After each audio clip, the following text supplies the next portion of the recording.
Dino gaan skool toe. Dino die dinosaurus word vroeg wakker. Vandag is 'n spesiale dag. Dino gaan skool toe.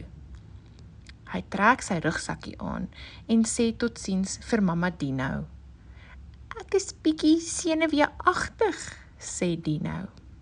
Dis reg, glimlag mamma.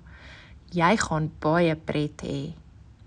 By die skool sien Dino nuwe maatjies. Daar is groot dinosourusse en klein dinosourusse. Almal sê, "Hallo Dino." Die juffrou lees 'n storie.